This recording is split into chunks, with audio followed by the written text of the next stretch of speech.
Hello, friends, and welcome back to Stories About Entitled People. But before we begin, best way to support our channel is to leave comments, like, and subscribe with the turned-on bell so you don't miss the new video every single day. Here we go. I think everything went as badly as possible for Karen this time. I'll tell this story the way I've heard it 100 times, at the kitchen table, in the workshop, on the road to a build and back. I'm the younger brother of that very design engineer, the owner of several patents on modular structural systems for temporary stages and large installations. Now I work in this field myself, on the same team he put together after all that mess. But back when I was about 12, taking everything in with wide eyes, breathing the smell of metal, fresh paint, and hot thermos coffee, it was 20 years ago when rock festivals were getting bigger and stages lighter, faster to assemble, and to be honest, more dangerous in the wrong hands. My brother, I'll just call him brother here, because to me he's always been brother with a capital B, came up with and patented a quick connect system, intelligent nodes that work like a construction set for adults. Inside, wedging key geometries, clamps, load distribution, properly chosen alloys. The patents protected the fastening and assembly system itself, the heart of the structure. Without those nodes, all our lightness and speed turned into a game of Russian roulette. The company he worked for then had a license to use his patents, strictly for specific projects and under his technical supervision. It was written clearly. The rights remained with the inventor. Any modifications or use without him were prohibited. If he was fired, the license reset to 0. At the time, that seemed like overkill. Now, like a golden parachute. And then a new boss shows up from a big corporation. Suit, tight smile, PowerPoint presentation with words like optimization and synergy that mean nothing out in the field, where the wind tugs at banners and every bolt has to hold not a slide but several tons of sound, light, and people's expectations. He also brought along a young HR manager. Everyone whispered she was his mistress. She loved to talk about feedback culture and values frameworks.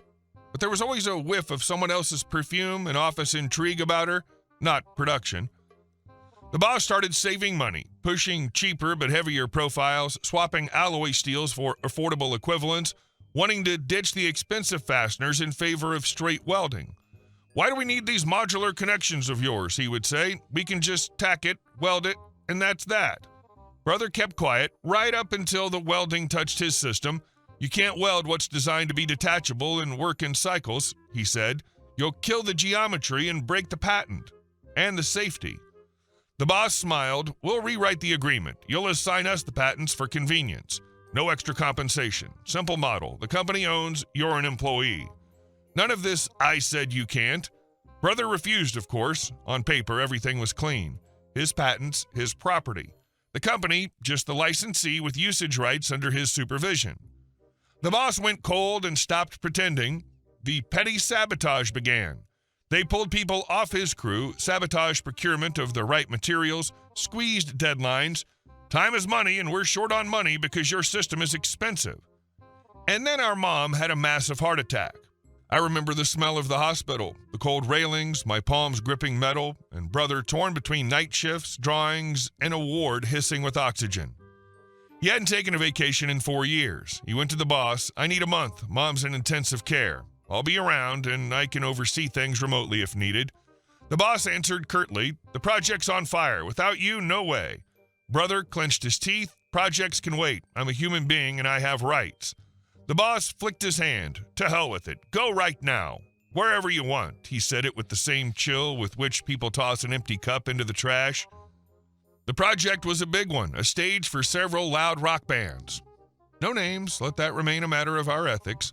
Location, an open field outside town. The production studio running around with plans, sound engineers waving their jargon in the air, and the wind signing off on every decision with a thin whistle.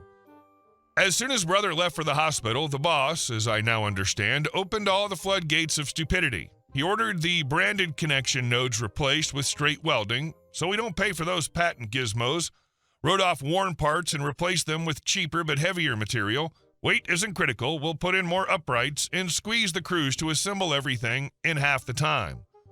Brother's people grumbled, but they were pushed away from critical nodes. New rules.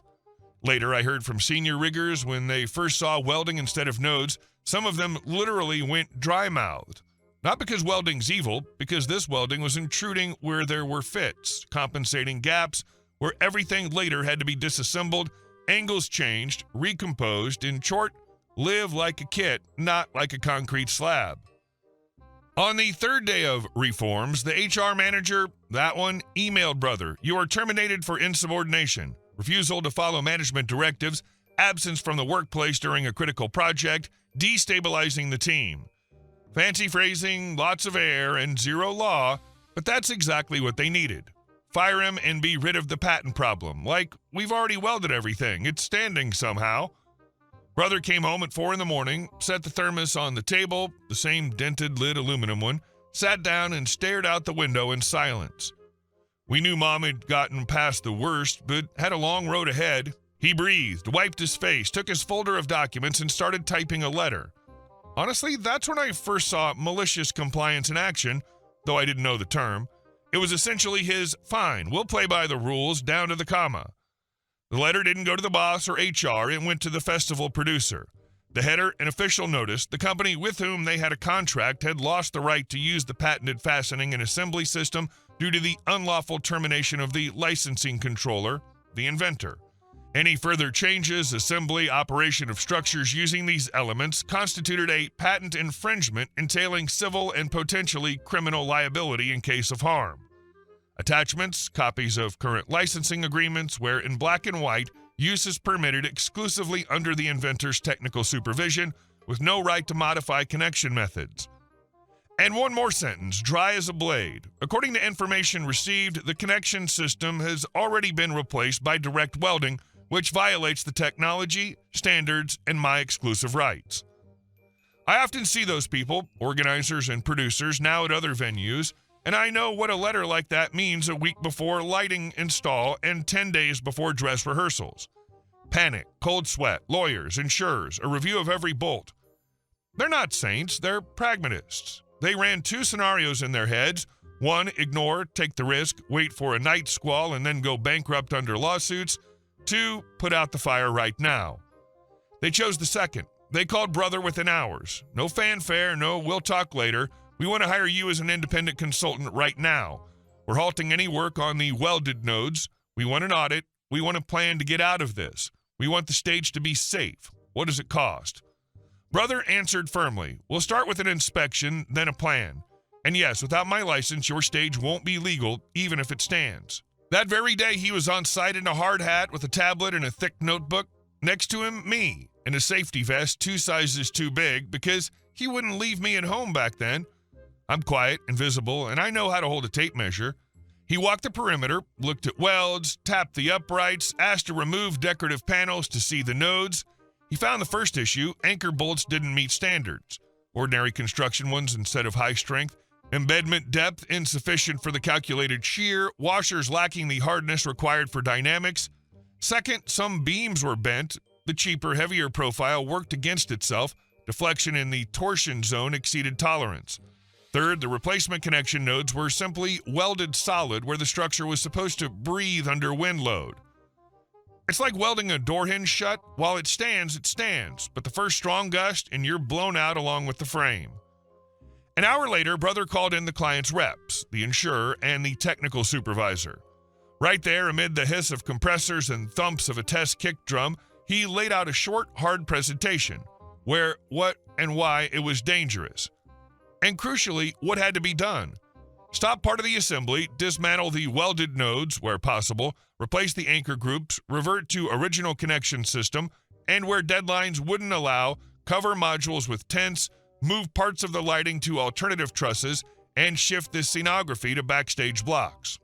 It looked like a capitulation, but it was a capitulation in favor of life.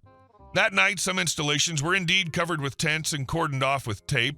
A local paper ran a photo story, bad weather or negligence, why the festival is trimming decorations before opening. Brother's former company fell out of favor with the public and the regulator for violating safety conditions and deviating from certification. They got fines and, more painfully, lost face. But the most interesting part happened in the quiet of legal admin corridors. While work was boiling on site, the client and brother signed a new license agreement, direct use of his patents under his personal control, consulting and royalty payments, clear SLAs for assembly crews, direct payments through escrow, everything the boss had feared, that the inventor would bypass the middleman company and take his fair share. Brother didn't just tune the system for the festival. He gathered his people, a few from the company, an engineering analyst, a rigging foreman, one welder. Yes, that very one, a good welder knows where to weld and where not. He'd simply been forced. Came over to us. Brother set one condition. We work the right way. If I say no, it's no. Better to lose a contract than stick our heads in the sand. People agreed because everyone had seen how optimizations end. And that old company, they lost not only this contract, the new boss still tried to wriggle. We didn't break anything, competitors undercut us. But the client replied, we have an expert report, photos, specs, and most importantly, the public tarping of part of the structures. We won't play your game. Then came inspections, material certifications, warehouse audits, comparing declared and actual specs. The HR mistress, by the way, accidentally turned out to be involved in purchasing too. She was pushing her suppliers, for which the two of them later had to polish their resumes elsewhere. They were fired quietly without press releases. And later, when the company lost 2 more tenders and got tangled in lawsuits, the boss left of his own accord. That summer, I first saw how justice works without shouting or fistfights. It works through paper and brains, through the phrase copies of contracts attached, through a precise torque wrench and a wind load curve on a diagram, through a no at the right moment, and through a yes to those who understand the weight of no. We closed the festival without incidents. At the end of the last night, when the bass was thumping politely in our chests and the tents we'd left in plain sight swayed ever so slightly now and then, the producer came up to us. You saved us from stupidity, he said, and from lawsuits. He shook Brother's hand. I looked at their palms, a working man's and a producer's, and thought that sometimes the world fits together properly. After that came more contracts, direct ones now, festival organizers asking for licenses to Brother's patents without intermediaries. He got calls from other cities. We like your system. We've seen you work. We systemized the documentation, brought the drawings up to standard, made video instructions for crews, and most importantly, we wrote the same clause into every contract. Use only under the technical control of the inventor or an engineer certified by him. It's not about power, it's about responsibility when there are thousands of people under the structure. People sometimes ask me, what about revenge? Because the story sounds like pure engineering ethics, not pro-revenge. And I say revenge is when the one who tried to make you unnecessary becomes unnecessary himself. The boss wanted to take the patents for convenience. In the end, the patents became the bridge we used to cross over to direct clients, and his company was left on the far side of the moat. He wanted to save on fasteners. He ended up paying in fines, lost contracts, and a reputation you can't restore with a press release or lunch with journalists. He wanted to kick out the problem engineer. He got an engineer competitor to whom his clients now go. He wanted to weld what was made to be assembled. He welded the lid on his own future. Mom, she survived, then spent a long time recovering. She first came to our site a year after that festival in a wide hat to keep off the sun. She sat on a chair in the shade, looked at the stage coming together with the neat click of nodes like a clock and said, "Son, I can hear you laughing when it locks." That was the first time in a long while. Brother smiled, not with the corner of his mouth, but for real. You'll say maybe you didn't have to be so harsh. You could have negotiated, not burned bridges. But he wasn't the one who lit the bridges. Bridges are burned by those who think a stage is just metal and fabric, not ethics and responsibility. Those who think a patent is a scrap of paper, not dozens of sleepless nights of calculations, trials, and years of experience. Those who put cheaper above safer and correct. When I was 12, I thought my brother was a wizard. He'd arrive, touch a bolt with a wrench, and the stage would become something else. Order born from chaos. Now I know there's little magic in it. There's patience, knowledge, the right to say no where people expect you to say fine. And there's a patent, not as a club, but as a frame that keeps the world from skewing. About that newspaper, by the way, they ran a second piece after the festival. How one engineer saved the summer from a collapsing stage. No names or surnames, but we didn't need them. What we needed were not titles, but the silence under tents that didn't take off and light that didn't fall. When brother and I put up another trust now, he sometimes gives me that same look and says, "Remember?" I nod because I remember everything. The letter at 4 a.m, "You are terminated for insubordination." The first call from the client. The first torn weld he pointed to. The first handshake from the producer. The first night we covered what we couldn't redo in time. The first contract without middlemen. And I remember one more thing. The welder who came back. He stood in front of brother like a schoolboy and kept repeating, "They made me. Honestly, I knew it was wrong," but brother said, "Sit down, have some coffee. Now you'll weld where it should be welded. You'll sign a 2-page rule sheet. If anyone ever says again, we'll just weld it and it'll be fine, you'll stand up and leave, with me or without me. Deal?" He nodded. That day I understood. Real revenge isn't breaking a person. Real revenge is setting the structure so it stands, not falls, even if you have to change people. Out of that story grew our company today. We don't have HR mistresses. We have people responsible for people. We don't have "we'll weld it and hope." We have "we'll do it right or not at all." We don't have bosses who drag in predatory suppliers. We have lists of certified steels and bolts, and any rigger has the right to stop work if he sees nonsense. We're slower than some, more expensive than many, and we get hired because we close festivals so organizers sleep instead of pray. Sometimes when new clients ask, "Why must you control the assembly if everything is obvious anyway?" I smile and I tell this story, again and again, about how one boss decided to weld a universal hinge and welded his way out of the market. About how one letter at 4 a.m. flipped an assembly schedule and restored people's dignity. About how a patent they wanted to grab for convenience became an instrument not of revenge, but of justice. My brother doesn't like pomp. He says it all happened simply. They broke the contract. He reminded them of the contract. The organizer made the smart choice. We did the job.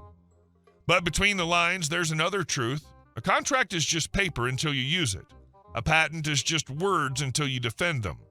An engineer is a man in a hard hat until he says, "Stop, this isn't right." And then he's the person who takes responsibility. The new boss, looking at his watch, it's time for bad decisions. Hey guys, thank you all for watching the video. I'll see you in the next one.